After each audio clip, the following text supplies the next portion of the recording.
আমাদেরকে শাহ সুলতান মাজারের এক মহিলা ভক্তর আপনারা কথাগুলো শুনুন। আমার তো অনেক ফটক চলে গেছে, এই তো দুই তো নিতেই না, তাই তো ঠিক আছে, ভালো থাকবেন।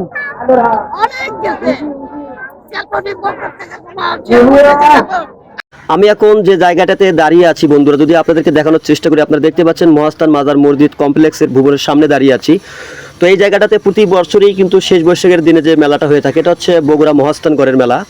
তো এখানে আছেন আমাদের ইসলামের সবচেয়ে বড় কান্ডারি যিনি ছিলেন একসময় শাহ সুলতানের মাজার। এখানে প্রত্যেক বছরের পয়লা বৈশাখের শেষের দিনেই মেলা হয়ে থাকে, আর সেই বারটা অবশ্যই বৃহস্পতিবার হতে হবে। সেখানে এসেছি, এখন আমি আপনাদেরকে নিয়ে যাব সরাসরি মাজারের ভিতরে। এখানে হাজারো মানুষের সমাগম হয়েছে এবং দেখতেই পাচ্ছেন অনেক ভক্তরা আছে এখানে, বিশেষ করে যারা মাঝারপন্থী বা আমরা যাদেরকে ভান্ডারি বলে থাকি, তারা এখানে সমাগম হয়েছে এবং বিভিন্ন দূর দূরান্তর থেকে এখানে মানুষ ছুটে এসেছে। এখন আপনাদেরকে শাহ সুলতানের মাজারটা আমি দেখাচ্ছি, আর ভিতরে প্রবেশ করব। জিয়া ভাই আপনাদেরকে কিছু বলার চেষ্টা করতেছে, বাট নয়েজটা কেটে যাওয়ার কারণে তার ভয়েসটা আমরা দিতে পারিনি। তো এখানে এই মাজারের ভিতরে ঢুকতে গেলে আপনাকে জুতা পরে যাওয়া যাবে না, এটা নিষেধ।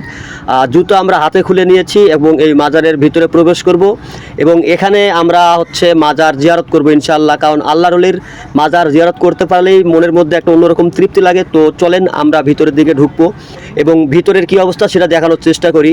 অসাধারণ একটা পরিবেশ এবং মরিচবাতি দিয়ে রঙিন বাতিতে ফুটিয়ে তোলা হয়েছে জায়গাটা। তো চলুন আমরা দেখি ভেতরের দিকে আস্তে আস্তে ঢুকে যাচ্ছি। ভেতরে ঢুকে কি আছে, এখানে কবরটা রয়েছে, আর এখানে মানুষ কবর জিয়ারত করতেছে। হাজারো মানুষের সমাগম, সেখানে অনেকগুলো মানুষকে উপেক্ষা করে এবং এই ভিড়ের মধ্যে নিজেকে অনেক কষ্ট করে ঢুকাতে হচ্ছে। যে দেখেন এখানে সবাই জুতা রাখতেছে। তো আসলে এই ভিডিওটা শ্যুট আমি করতে চাইনি এখানে, যে একজন আল্লাহর ওলির মাজার, আসলে এখানে আমার হয়তো ভুল ত্রুটি হতে পারে, এর জন্য বেশি একটা করা যায়। কিন্তু জিয়া ভাই অনেকবার রিকোয়েস্ট করেছিল, ভাই করেন, কোনো সমস্যা নেই, এখানে কোনো বেয়াদবি নেই ইনশাল্লাহ। তো আমরা এই যে ভিতরে প্রবেশ করতেছি বন্ধুরা, দেখুন এখানে হাজার হাজার মানুষ, অনেক সুন্দর দেখেন ভিতরের দৃশ্যটা, ভালো লাগার মতো।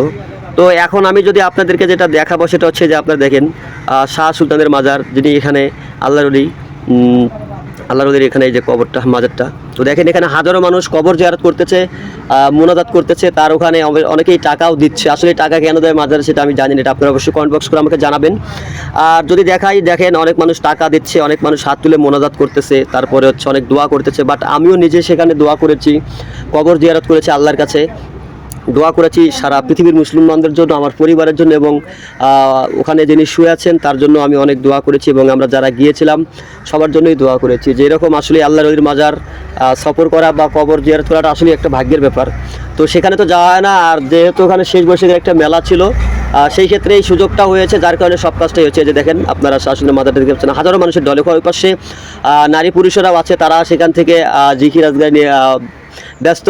এবং দেখতেই পাচ্ছেন যে অসাধারণ অনেক মানুষ, ধর্মপ্রাণ মুসলমান এবং অলি প্রিয় মানুষ, ভক্ত যারা আছেন তারাও ছুটে এসেছে এখানে। তো ভিডিওটা কেমন লাগলো, ভালো লাগলো অবশ্যই লাইক কমেন্ট করে শেয়ার করে সবাইকে দেখা। আর এই মেলাটাকে সবাই পাগলা পাগলির মেলা নামেই পরিচিত। এই মেলাটা যখন আমরা যাচ্ছিলাম ওই মেলাতে, অনেকেই প্রশ্ন করতেছে তোমরা কি পাগলা পাগলির মেলাতে যাচ্ছ? তো যদিও আমার একটু সংকট লেগেছে বা লজ্জা লেগেছে, আমি বলেছিলাম হ্যাঁ ওই রকমই, যদি আপনারা মনে করেন যে পাগলা পাগলির মেলাতে গেলে নাকি সবাই